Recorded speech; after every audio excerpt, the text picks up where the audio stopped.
As we get into the third week of Advent, we'll begin to explore the idea of redemption. Jesus enters into the guilt of human beings. Jesus did not want to be the only perfect human being at the expense of humankind. He does not want, as the only guiltless one, to ignore a humanity that is being destroyed by its guilt.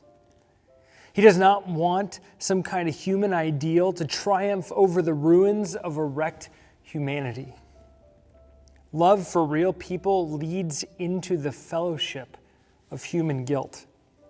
Jesus does not want to exonerate himself from the guilt in which the people he loves are living. A love that left people alone in their guilt would not have real people as its object. So, in vicarious responsibility for people and in his love for real human beings, Jesus becomes the only burdened by guilt, indeed, the one upon whom all human guilt will ultimately fall, and the one who does not turn it away but bears it humbly and in eternal love.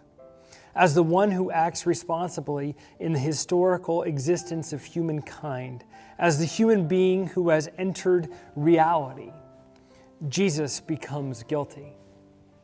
But because his historical existence, his incarnation, has its sole basis in God's love for human beings, it is the love of God that makes Jesus become guilty.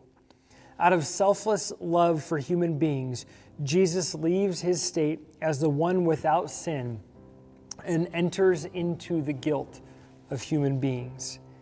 He takes it upon himself. I love that. Jesus doesn't lord being not guilty over us. Instead, he comes in as the only perfect one and takes on our guilt. In a sermon in November 1933, Bonhoeffer would say this: "We have something to hide. We have secrets, worries, thoughts, hopes, desires, passions, which no one else gets to know. We are sensitive when people get near to those domains with their questions. And now, against all rules of tact, the Bible speaks of the truth that in the end will appear before Christ with everything we are and were. And we all know that we could justify ourselves before any human court, but not before this one. Lord, who could justify themselves?" Justifies to be declared not guilty. That question that Bonhoeffer asks is an important one. Who can justify themselves? The reality is, none of us can. Each of us bear the guilt and the weight of sin. Only Jesus in his incarnation can do it.